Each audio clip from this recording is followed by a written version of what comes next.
Todos los días un ser querido cumpleaños. Y es imposible saber qué regalo desea esa persona. Por eso no cometas el error de tratar de adivinar. Regala lo que todos quieren. Dales la libertad de escoger sus propios regalos con Vanilla Gift Card. Es el regalo perfecto. Ponle el poder en sus manos con Vanilla Gift Card para todos los cumpleaños.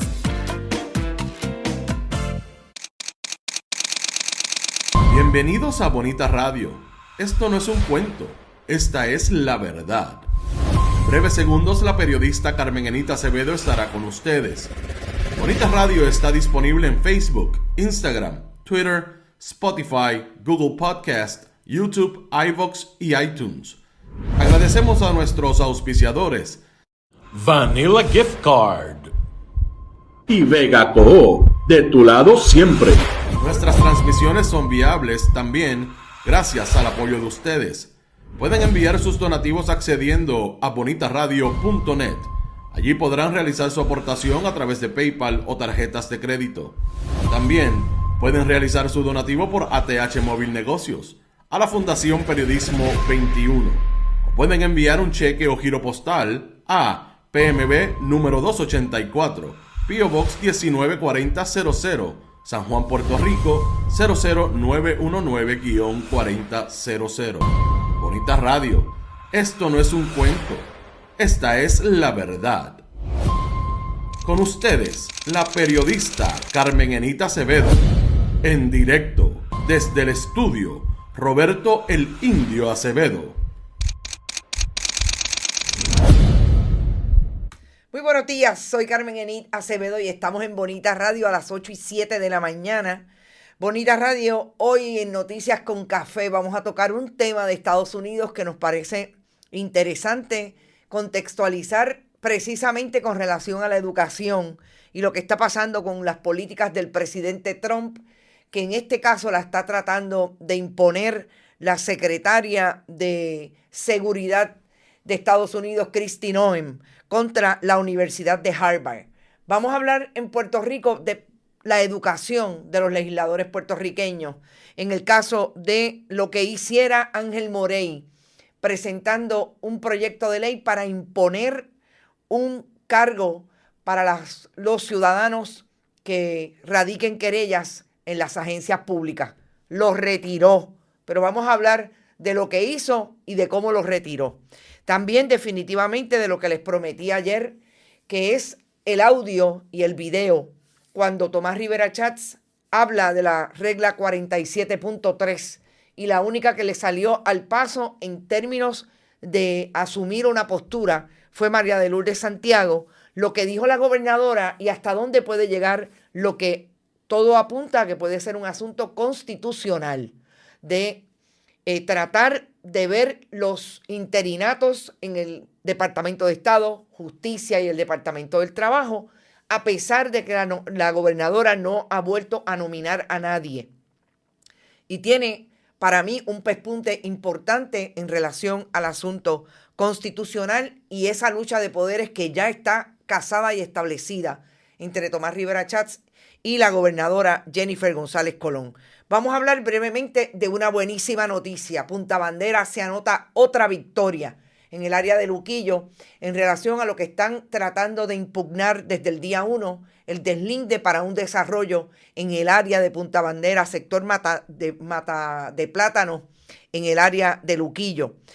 ¿Dónde está Johnny Méndez? También en el contexto de todo lo que está pasando en el Partido Nuevo Progresista, pero definitivamente la última nota que quiero traer tiene que ver con lo que más preocupa en este momento, a una semana de que inicie la temporada de huracanes, y es el asunto del servicio de energía eléctrica. Por un lado, un aumento que pide Luma, y por otro lado, lo que le recuerda al negociado de energía, que tiene que ver con que recuerda que la directriz y la política pública en Puerto Rico, no en Estados Unidos, en Puerto Rico donde estamos, es aumentar la capacidad de energías renovables hacia el 2050.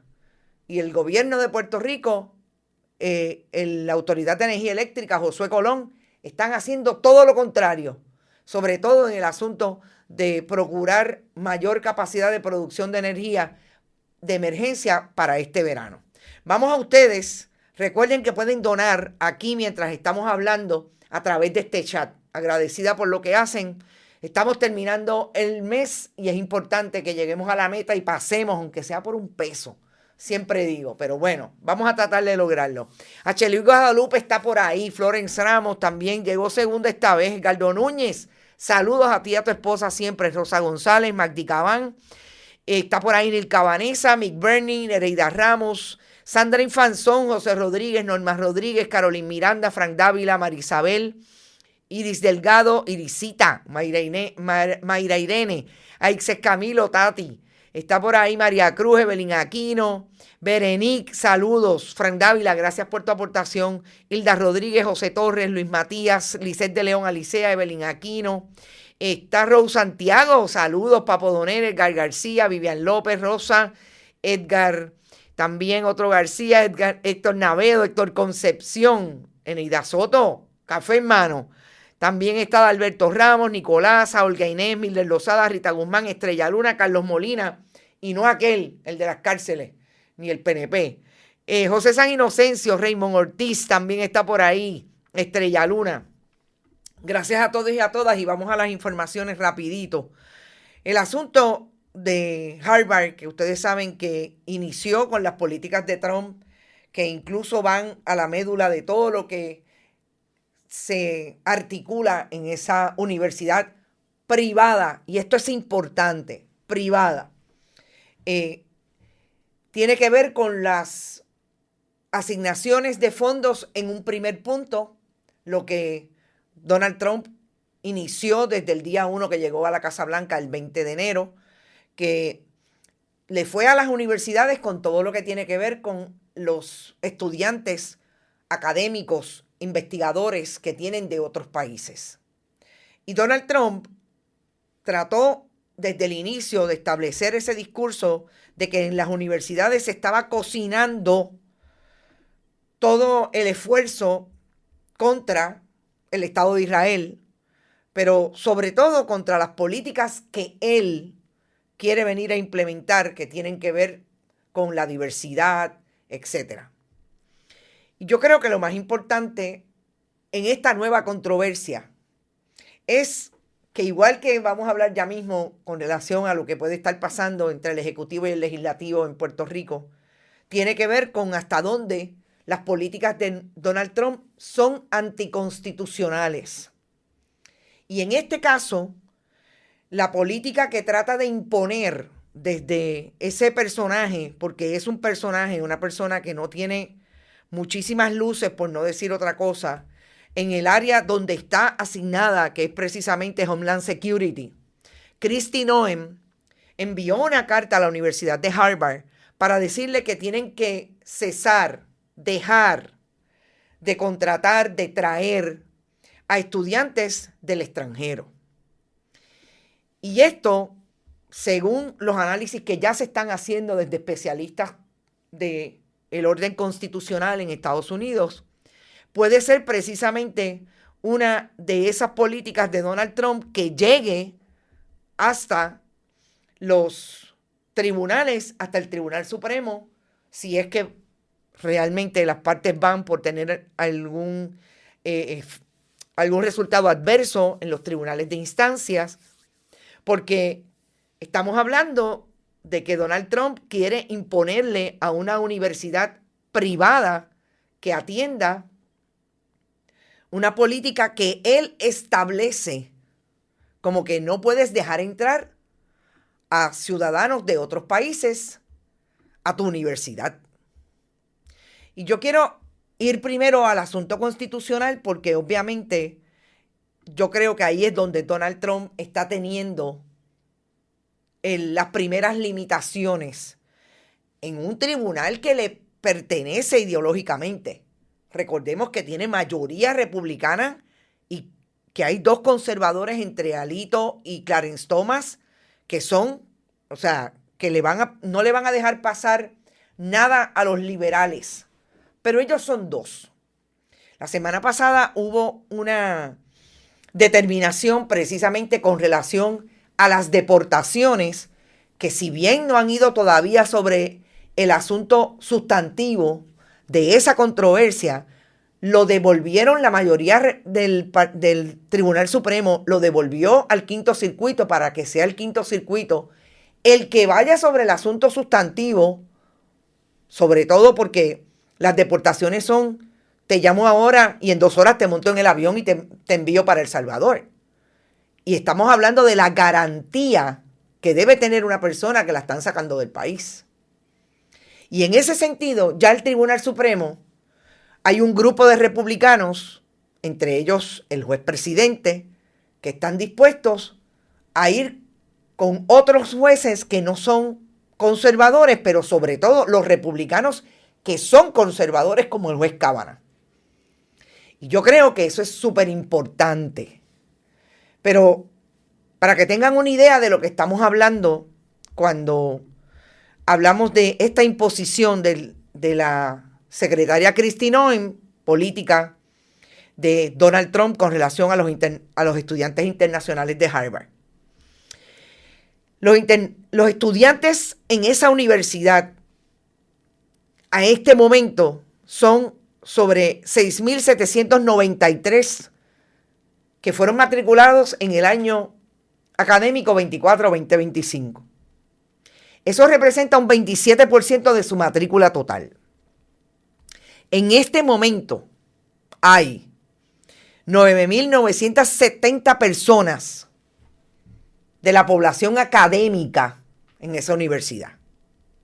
Eso representa el interés de la universidad de mantener investigaciones en salud, investigaciones en el área económica, en el área social. O sea, estamos hablando de gente que son un cuadro importante de la producción académica y de conocimiento en la Universidad de Harvard. Y ese es el ataque directo que está haciendo el presidente Donald Trump. Y como yo creo que hemos hablado no solamente nosotros a la saciedad, yo creo que es una premisa que se establece claramente cuando se habla de qué manera un gobierno puede controlar a un país, a un pueblo, es precisamente eliminando toda capacidad de tener desarrollo de conocimiento desde sus universidades hasta las escuelas y el desarrollo del conocimiento en los grados primarios hasta la escuela superior. Todo lo que tenga que ver con eso, atacarlo significa que es reducir a la población, a una población que va a obedecer y que es más fácil controlar.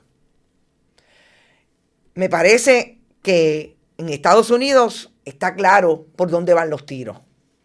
Nosotros hemos visto cómo la gobernadora Jennifer González Colón asume ese discurso en el renglón para mí desde el copycat, sin mucha, digamos, astucia gubernamental, porque hemos visto un gobierno que está descalabrado, un gobierno que no tiene, más allá de la maripilización de su estructura, de el diseño que manejan todos los días para producir información a través de los organismos gubernamentales.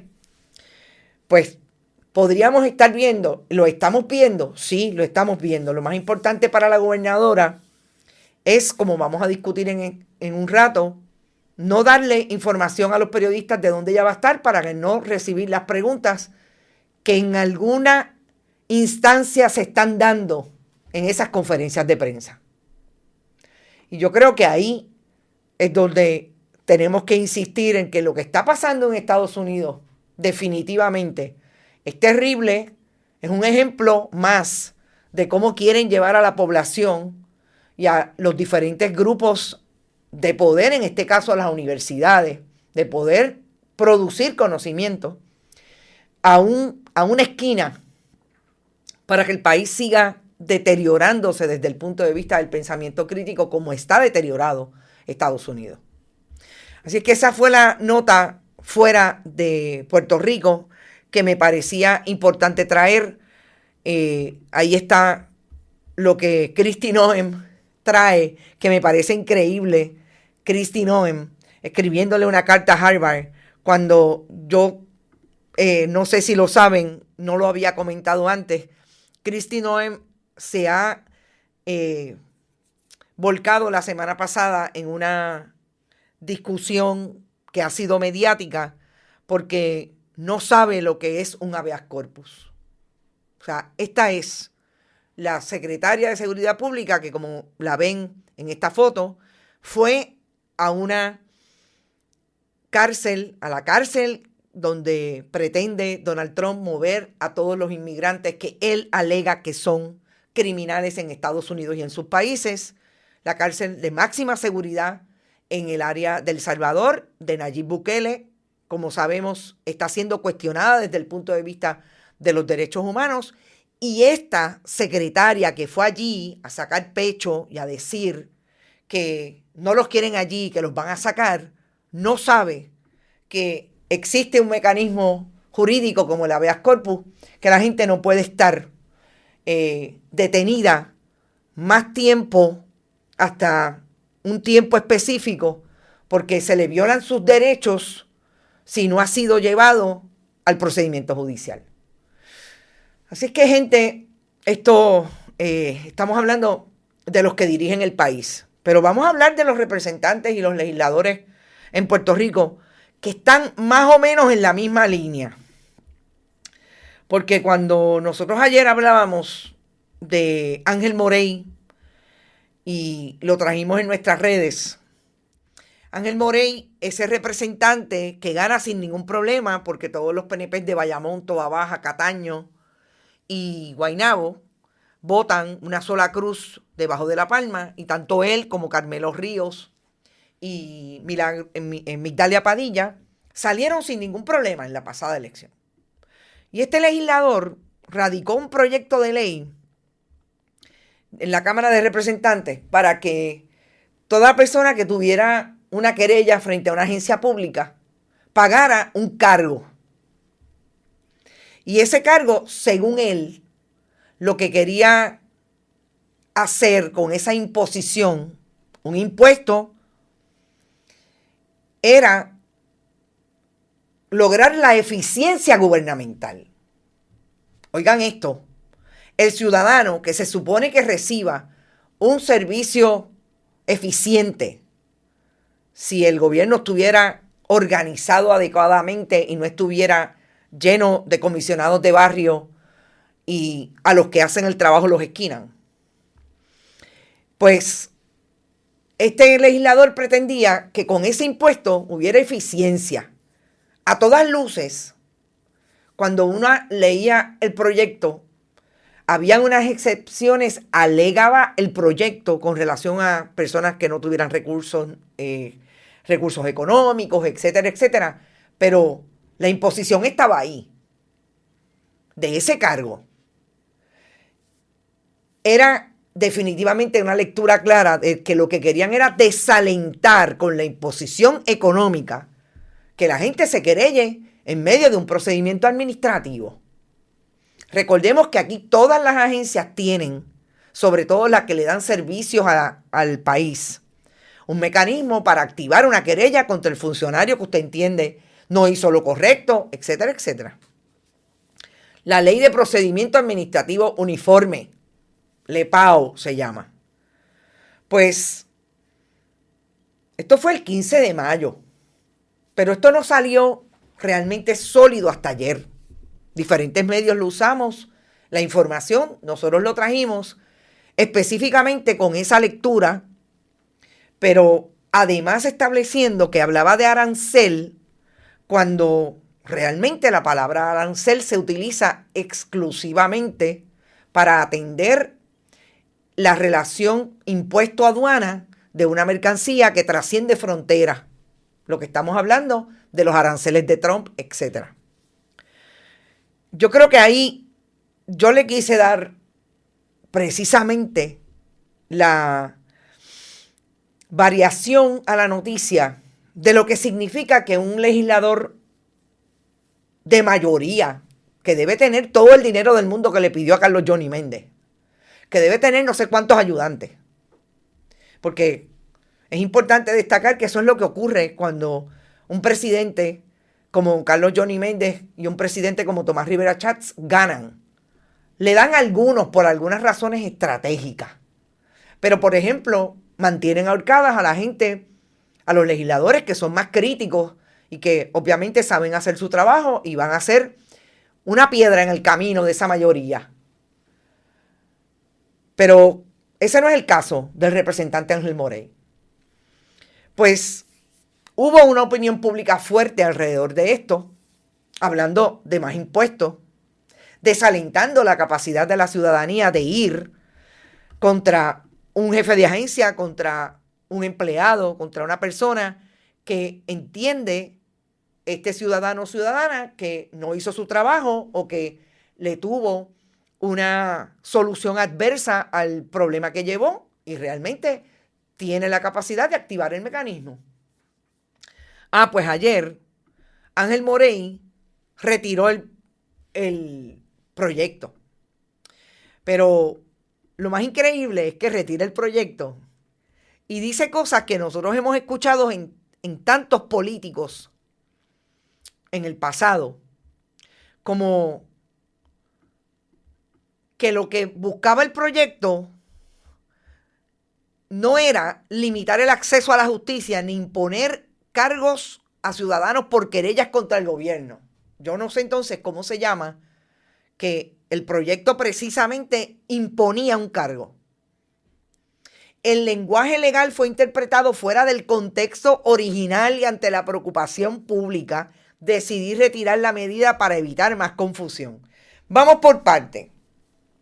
Ángel Morey, cuando usted dice que el lenguaje original lo sacaron de contexto, vamos exclusivamente al asunto de la redacción de una pieza legislativa. Si usted dice que lo sacaron del contexto, el proyecto estaba mal redactado. Eso partiendo exclusivamente de ese análisis. Porque usted no trae proyectos que sean tan malos en su lenguaje que la gente pueda cambiarle el sentido a lo que usted trajo. No hay manera. Uno. Segundo, si usted dice que se sacó de contexto, es falso, porque ahí hablaba desde el título de la imposición de un cargo. Y la imposición de un cargo, que usted le llamó arancel, no es otra cosa que la gente cuando vaya le digan, eso vale $50 para empezar, radicar la querella. Que conste que era más complejo. El proyecto nunca dijo cuánto era que se iba a cobrar, porque solo iba a determinar gerencia y presupuesto. Que había que hacer un reglamento para establecer cuánto era que iba a pagar la gente por querellarse contra una persona o en una agencia pública. Entonces, ¿cuál es lo falaz de la interpretación que le dio todo el mundo a Ángel Morey? No fue solamente los medios independientes, los medios tradicionales entre sus diferentes funcionarios, personas,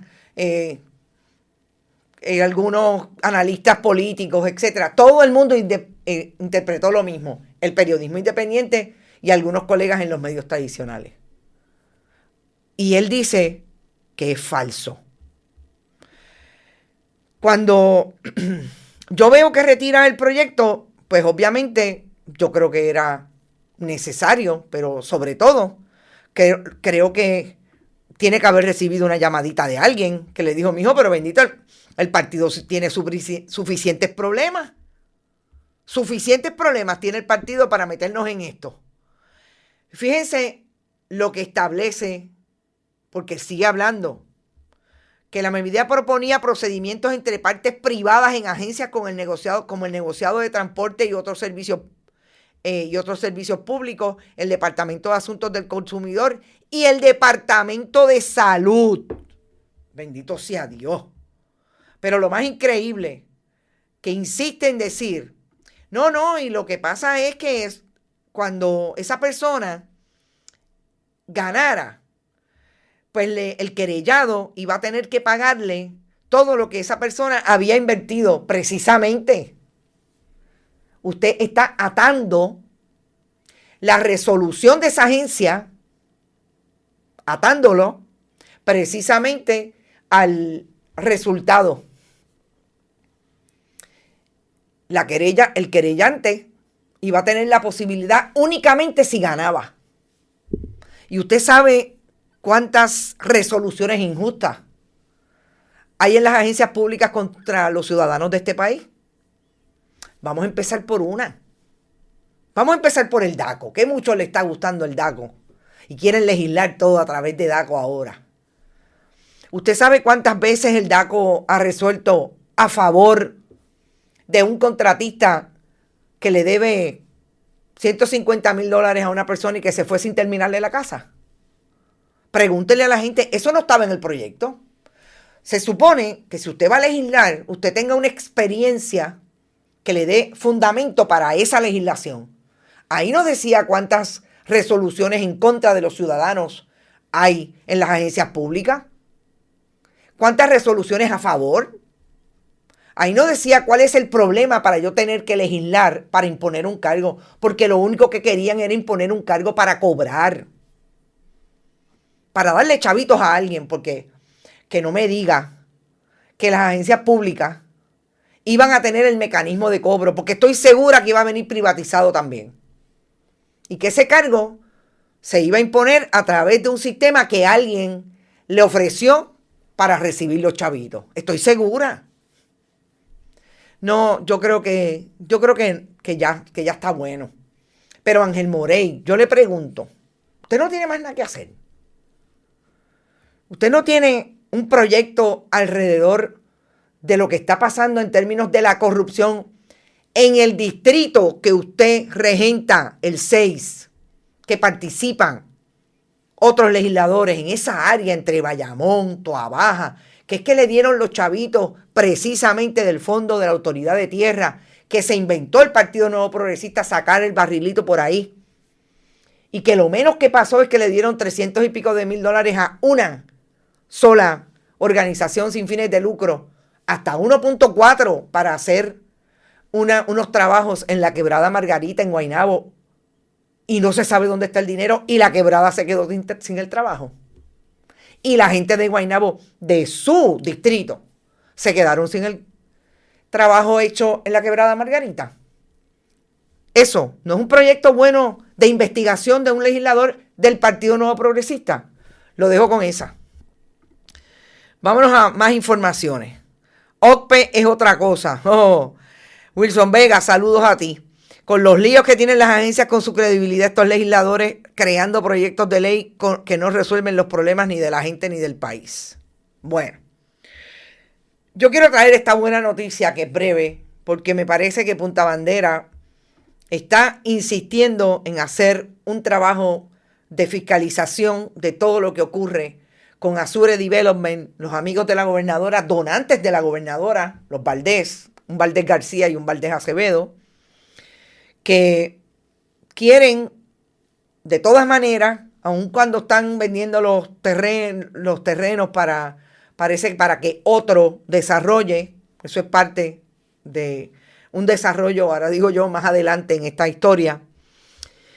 Sabemos que ahí lo que quieren llevar a este maravilloso pulmón, y lo voy a llamar pulmón, del área de Luquillo, es un desarrollo de residencia y medio turístico hotel para destruir esa área, y desde el día 1 las comunidades, entre otros las comunidades de vecinos colindantes, como son estas propiedades que ustedes ven, hay gente que vive permanentemente, pero hay gente también que las tiene como segundas viviendas, han estado con otras comunidades de Luquillo yendo a los tribunales y cuestionando en el orden administrativo del Departamento de Recursos Naturales los permisos, pero sobre todo lo que se dio como deslinde para este desarrollo. Lo último que han tenido que hacer los vecinos es ir a los tribunales para impugnar precisamente mediante un injunction, un interdicto en el área de Fajardo, todo lo que tiene que ver con este deslinde, violaciones a notificaciones, etc. Y en este procedimiento, en medio de las determinaciones del Tribunal de Fajardo, le planteó Azure Development al tribunal que no iba a entregar un descubrimiento de prueba importante para empezar la demanda, o sea, para empezar a ver el caso, que le estaba pidiendo los demandantes en este caso, que son los vecinos, en específico una vecina, que es el nombre en el epígrafe inicial, para empezar a descubrir toda la información relacionada. Pues el tribunal le falló a favor, sí, se lo tienen que entregar, pero Azure Development dijo no, yo no le voy a entregar nada. Tecnicismo, asuntos relacionados con los reglamentos a estos efectos. ¿Y qué le dijo el tribunal? Y yo quiero llamar la atención de lo que le dijo el tribunal apelativo, porque obviamente es el tribunal al que recurre Azure Development para cuestionar esta decisión del tribunal de instancia. El cerciorari como recurso extraordinario discrecional debe ser utilizado con cautela y solamente por razones de peso. Eso fue lo que le pidió en cerciorari Azure Development al tribunal. Es un recurso rápido, etc. La denegatoria de expedir un auto de cerciorari no constituye una adjudicación en los méritos. Es el ejercicio de nuestra facultad discrecional para no intervenir a destiempo con el trámite pautado por el foro de instancia. Esto quiere decir, uno le debe deferencia a los tribunales. Y en este caso, como dicen más adelante, el tribunal de instancia goza de amplia discreción para pautar el manejo de los casos ante su consideración, a fin de lograr la búsqueda de la verdad y que sean adjudicados de manera rápida y correctamente.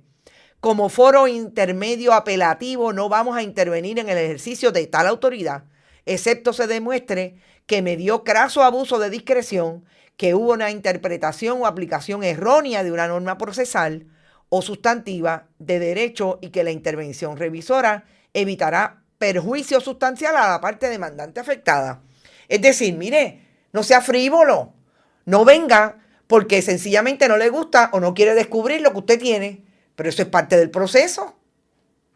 ¿Y por qué esto es importante, gente? Porque si estas comunidades no se hubieran unido, no hubieran sobre todo buscado dinero para llevar estos recursos, que es lo más difícil en este tipo de asuntos, que no tuvieran una comunidad pujante, una comunidad comprometida con su entorno, no tuvieran los abogados que tienen para poder ir al tribunal y hacer los reclamos en derecho. Fíjense que aquí no estamos entrando en lo sustantivo y el tribunal claramente lo dijo. Yo no estoy pasando juicio sobre los méritos de la controversia. No estoy entrando ahí. Yo estoy diciendo, el tribunal de instancia tiene la discreción de decidir, pues sí, se va a manejar de esta manera y ahí hay un descubrimiento, yo lo permito y denle para adelante. Porque esto es lo que hacen cuando la gente saben que a duras penas pudieron llegar al tribunal, que aquí hay una comunidad que está buscando chavitos para poder pagarle a los abogados.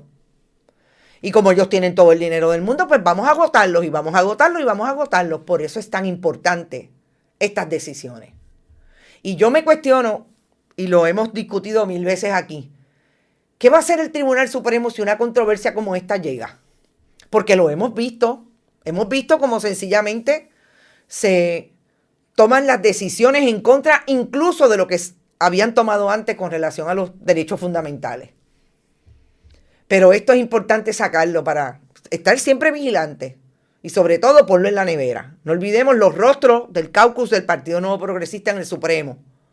Pero aquí hay jueces en instancia que están haciendo lo que tienen que hacer. Mire, es derecho. Hay una parte, el derecho es rogado, que le plantea, esto no puede ser de esta manera. Nosotros insistimos en que tenemos derecho a ello. Y hay unas determinaciones. Y el tribunal apelativo falló a favor. Así es que sigue vivo ese interdicto. Y es súper importante porque ese interdicto va en sus méritos a entrar en la controversia si en efecto esas notificaciones están tan defectuosas en todo el procedimiento y el proceso de ese del Lindes, entre otros asuntos, que realmente esto hay que paralizarlo y sencillamente se desista y cómo se resuelve en los méritos. Una controversia que quien menos ha intervenido desde que era comisionada residente fue Jennifer González Colón, la gobernadora hoy de Puerto Rico. Vamos al tema del asunto que salió ayer, cuando Tomás Rivera Schatz le dijo a la gobernadora y a los secretarios de agencia, porque cuando él dice apercibidos y avisados todos, pues está hablando de todo el que esté en la línea de secretarios interinos de agencias públicas, por razón de que la gobernadora no logró empujar las confirmaciones de Verónica Ferraioli, de Janet Parra y de Nidia Irizarry en el Departamento del Trabajo. Ese último, que ustedes saben que no hubo comisión total, nunca se llevó a una vista de confirmación porque parece que los problemas eran como de plano. Parece que allí no había ni una sola persona que dijera a esta candidata la podemos confirmar. Y a esa la retiraron antes de que fuera la tercera comisión total de esta administración, que el próximo el próximo 2 de junio cumple 5 meses en el poder. Así las cosas, ayer el presidente del Senado, a duras penas habían pasado 2 horas, bueno, menos incluso. La sesión de ayer, como ustedes saben, se vio interrumpida por el apagón de Luma, después de 4 apagones pequeñitos. El último dejó a la senadora Roxana Soto Aguilú con 2 palabras fundamentales: el gobierno obstaculizador. Y como eso ocurrió, antes sí había habido un esfuerzo por tratar de mover hasta 2 calendarios que habían para verse en esa sesión, pero no había pasado 1 hora cuando el presidente del Senado, Tomás Rivera Schatz, estableció que quería que el Senado tomara conocimiento de que hay 3 secretarios interinos, Estado, Departamento del Trabajo y el Departamento de Justicia, y que bajo la regla 47.3, el reglamento del Senado le daba la potestad de ir sobre esos nombramientos. Yo quiero que ustedes lo escuchen, vean cómo se dio, es breve, 3 minutos, vean cómo se dio, cuál es la intervención de María de Lourdes Santiago, y volvamos al análisis. Me parece que es importante que lo tengamos claro.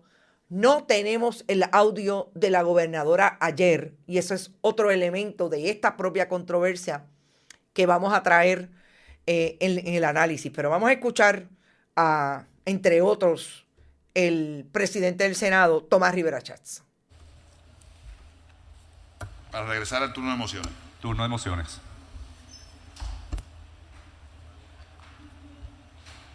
El celular. Ah, vale.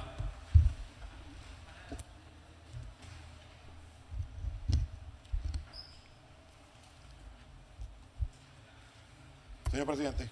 Señor presidente Rivera Schatz. El reglamento del Senado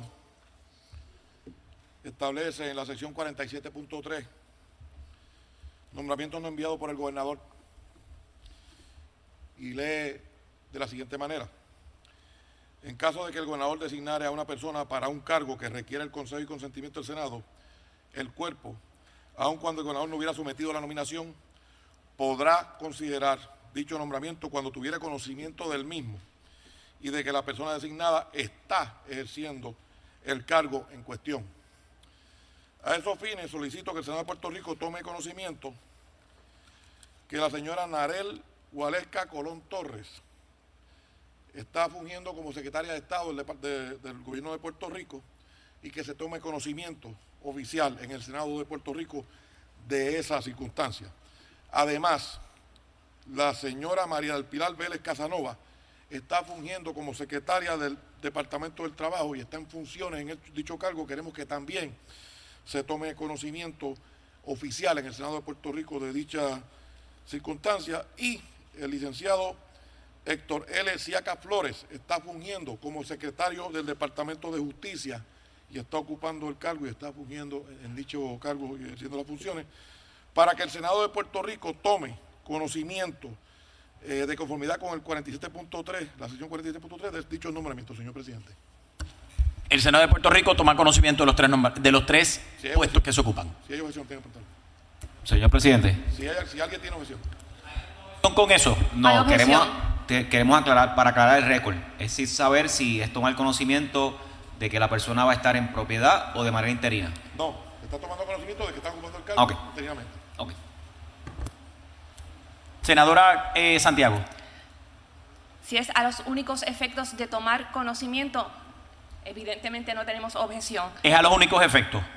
Es a los efectos que establece la sección 47.3 del reglamento del Senado de Puerto Rico, a esos efectos. Señor presidente, a esos efectos sí hacemos consignar nuestra objeción. Nos parece que la regla 47.3 excede las facultades del Senado de Puerto Rico y constituye una forma de evitar la rigurosidad de un proceso regular de nombramiento. Ya en el pasado nos opusimos al nombramiento del presidente de la Junta de Planificación, no solamente por la falta de méritos del nominado, sino por recurrir a la sección 47.3.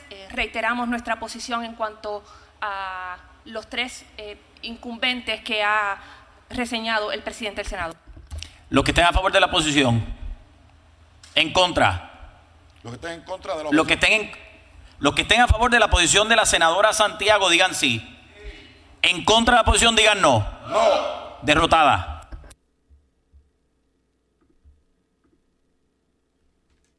Fíjense que primero estaba bastante perdido Ángel Toledo.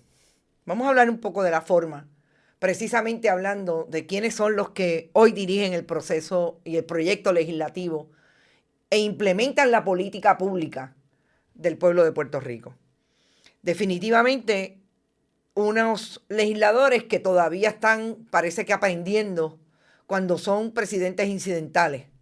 Estaba ayer Ángel Toledo y estaba bastante perdido, no sabía, y Tomás Rivera Schatz le tenía que decir exactamente cómo se hace, que tenía que primero preguntar si había objeción a lo que él está trayendo, que es precisamente establecer, según la regla 47.3 del reglamento del Senado, que en el caso de que el gobernador designe a una persona para un cargo que requiera el consejo y consentimiento del Senado, el cuerpo, aun cuando el gobernador no hubiere sometido la tal nominación, podrá considerar dicho nombramiento cuando tuviere conocimiento del mismo y que la persona designada está ejerciendo el cargo. En esa ocasión, no sabía cómo manejar el asunto protocolar allí el senador Ángel Toledo.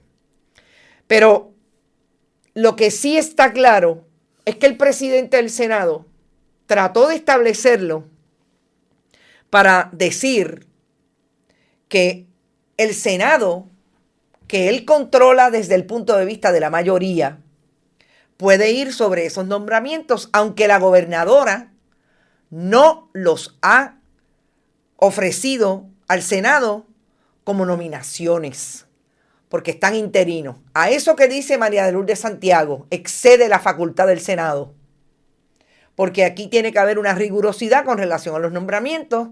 Hay un caso que ya trajo, como fue en el caso de la Junta, del presidente de la Junta de Planificación, que precisamente se atornilló, pero no había sido nominado. Y yo creo que lo más importante aquí es que definitivamente Tomás Rivera Schatz está buscando que el Senado el próximo lunes traiga en efecto esos nombramientos a considerar, porque esa regla, según su interpretación, se lo permite. ¿Qué me parece que puede levantar esto? Cuando ya la gobernadora dice, yo voy a ejercer mi deber constitucional y no le voy a permitir, en este caso, al Senado, que vaya sobre ese deber. Ojalá pueda tener los nominados al 30 de junio, porque recordemos que el límite de esta sesión es al 30 de junio y así lo dejó establecido en esa presentación Tomás Rivera Schatz. Apercibidos y avisados fue lo último que dijo. Si al 30 de junio eso no pasa, ellos podrían ir, según la interpretación de él, a esa regla. Claro, la gobernadora, si va a cuestionar esa directriz, obviamente lo puede cuestionar antes de que lo hagan.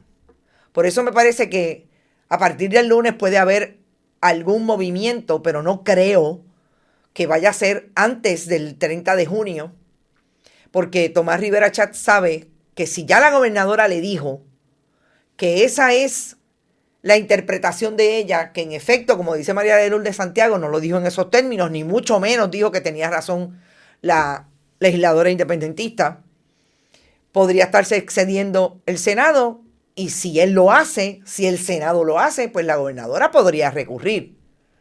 Y ahí es donde a mí me parecería interesantísimo recurrir a los tribunales, porque tiene obviamente que impugnar la determinación del Senado y establecer que en efecto se excedieron y que se exceden en términos de su consejo y consentimiento, y que esa regla sería inconstitucional porque violenta el derecho que tiene la otra de ser la que nomine. ¿Y por qué se pone más interesante? Porque ¿a quién responden los tribunales además del Partido Nuevo Progresista? ¿Al que los nombró? ¿A quién responden los jueces del Partido Nuevo Progresista? Muy pocos, muy pocos. Por eso ya Luis Estrella salió de ese grupo de protegidos o de amigos del presidente del Senado, porque se atrevió y dijo que la determinación con relación a sacar a Proyecto Dignidad le parecía inconstitucional y que la clasificación de partido propietario es sospechosa, discriminatoria. Pero los demás los hemos visto. Hemos visto como un Eric Olthoff lo que el señor presidente diga. Sería otro momento terrible para la democracia puertorriqueña de ver cómo los tribunales se pueden alinear con un presidente del Senado que quiere hacer lo que él quiera. En este caso, yo honestamente pongo ahí lo que podría ser un cuadro. Si hay determinaciones judiciales que plantean que esa regla puede ser inconstitucional, honestamente lo desconozco al día de hoy.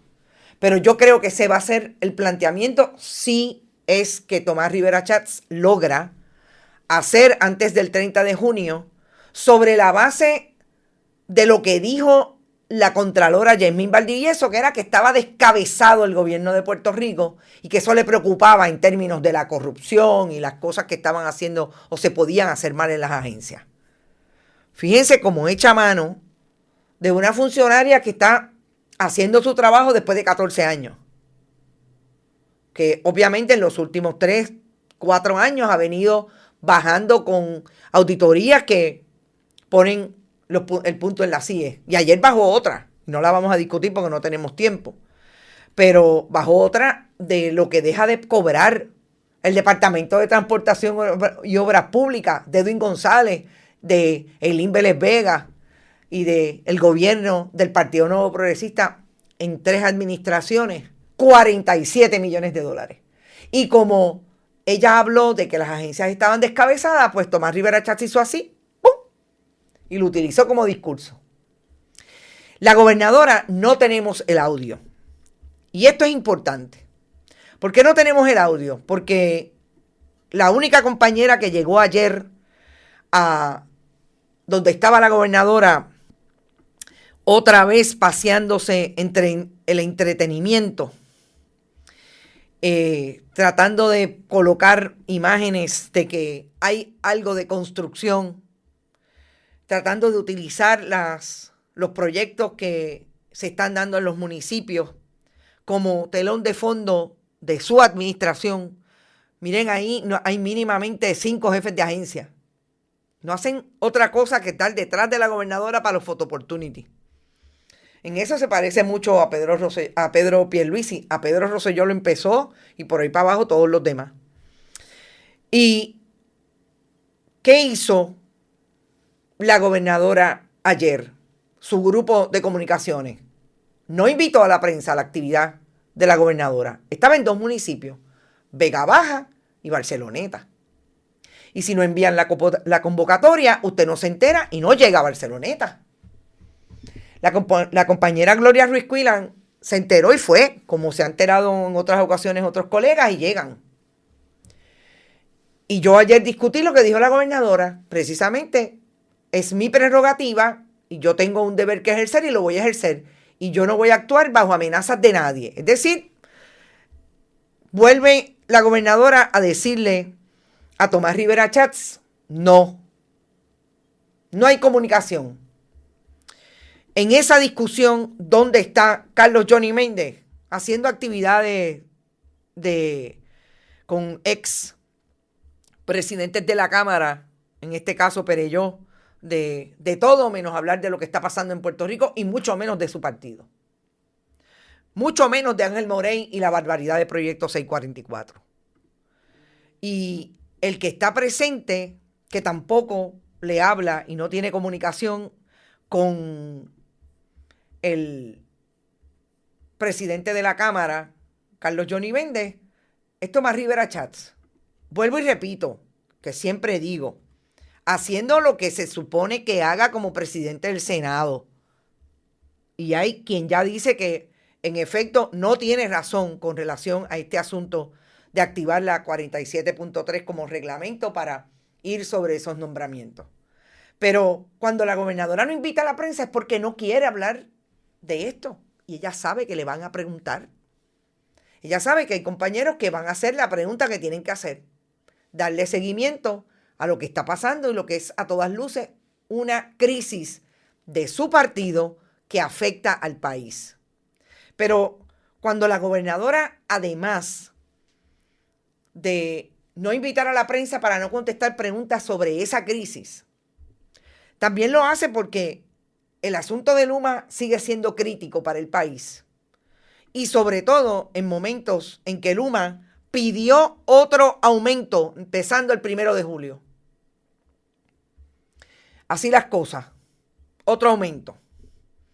Pero además de todo lo que sigue ocurriendo en el renglón de energía eléctrica, el negociado de energía le acaba de decir a la Autoridad de Energía Eléctrica que a pesar de que ellos le dieron la autorización para comprar, contratar producción de energía de emergencia con gas metano, recuerden que la política pública de Puerto Rico es también producir energía a través de energías renovables. Y en esa resolución le dicen claramente, no malinterpretes lo que yo te di un brequecito para que puedas manejar todo lo que puede pasar el próximo verano con la producción de energía, que nos quedamos cortos y que van a haber un montón de apagones. No malinterpretes, porque la política de Puerto Rico se supone que sea hasta el 2050 lograr producir energía con combustibles no fósiles, con mecanismos, tecnologías limpias. Y en ese sentido, me parece que la gobernadora tampoco tiene una contestación para el pueblo de Puerto Rico. ¿Por qué? Porque ella empuja el gas metano. Ahí están las corporaciones, lo hemos hablado en muchas ocasiones, quiénes son los presuntos implicados y quiénes empujan ese asunto. Pero no proveerle a la prensa y a los medios de comunicación el lugar donde va a estar la gobernadora es precisamente limitar la información que ustedes tienen derecho a saber, que son los periodistas los que tenemos, más que el adiestramiento, la información, el contexto para ir a preguntarle y cuestionarle a la gobernadora. Gobernadora, está pasando esto, ¿qué usted va a hacer con esto? Hay otro aumento de Luma, usted dijo que iba a sacar a Luma, Todos los días lo repiten, no la sacan. Y Luma ya pidió otro aumento. El negociador de energía no habla que es exclusivamente el gas metano, como usted dijo, gobernadora. Usted dijo que nos íbamos a ir para allá porque eso era lo que le iba a resolver al país su problema de producción de energía. Y hay capacidad para producir energía en esta coyuntura de emergencia con energías renovables. ¿Por qué usted empuja el gas metano a pesar de que el negociador de energía le está diciendo a Susan de Energía que no malinterprete, que tiene que buscar energías renovables y que hay disponibles? Esas son las preguntas que la gobernadora de Puerto Rico no quiere que le hagan. Yo siempre se las hago por aquí para que esté clara. Nosotros somos todas estas personas, 2 personas en este esfuerzo. No podemos ir a las conferencias de prensa todo el tiempo. Pero además, cuando empezaron a enviarme alguna comunicación de la fortaleza, lo que me envían son los comunicados de relaciones públicas. Donde va a estar la gobernadora, no lo envían. Para que esté claro. Y esa negación de acceso a la información no es una negación para Carmen Enid, para Bonita Radio, para los colegas periodistas. Es una negación para el país. Es esconderle información a ustedes que tienen derecho a saber. Así las cosas, nos fuimos. Tuvimos un programa bastante intenso. Eso sin hablar que esta semana se quedó como una semana antes de entrar en la temporada de huracanes. Y ya el negociado de meteorología de Estados Unidos ha dicho que se vislumbran 19 ciclones, cambios atmosféricos en esta temporada, y de esos 5 podrían ser de gran magnitud. Pero yo a eso tengo que decir que más allá de alarmar, creo en la preparación. Todos tenemos la capacidad y el que no la tenga, echen una mano al vecino, una mano a la vecina. Tenemos que buscar la posibilidad de estar preparados para lo que sea. Nosotros sabemos lo que es un huracán hace mucho tiempo. Y obviamente pasamos el peor, que han sido Irma y María. Así es que el llamado es a prepararnos. Vamos a traer información. Como siempre, empezamos a hablar desde bien temprano. Y sobre todo, busque la información más importante en su entorno, de su entorno, cómo tiene que prepararse para la posibilidad. Porque eso siempre, desde el día 1 que nacimos en el trópico, es posible de que pase un huracán o algún evento que nos trastoque, ya sea de tormenta, lluvia, vaguada, etcétera, que nos trastoque nuestra realidad. Nos fuimos, gracias al centro de la isla siempre por estar pendiente a nosotros a través de los medios que nos repiten en el interior de la isla. Recuerden, pueden donar a través del chat siempre que estamos en vivo. Hoy es nuestro último programa de esta penúltima semana. El próximo lunes, entiendo, o domingo, es el 1 de junio. Interesante cómo va esto. Y pueden donar siempre que puedan a través de este chat. Bonita Radio ATH Móvil, Fundación Periodismo 21 ATH Móvil, bonitasradio.net, con PayPal y tarjetas de crédito, y fundacionperiodismo21.com. Éxito, gente. Nos vemos el lunes en otro Noticias con Café. Buen fin de semana. Por la orillita, pendiente a nuestras informaciones, porque siempre vamos a tener mucha información a través de todas nuestras redes. Comentarios, noticias nuevas y sobre todo a veces los lives que tenemos que hacer para que no nos olviden. Nos vemos el lunes. Buen fin de semana.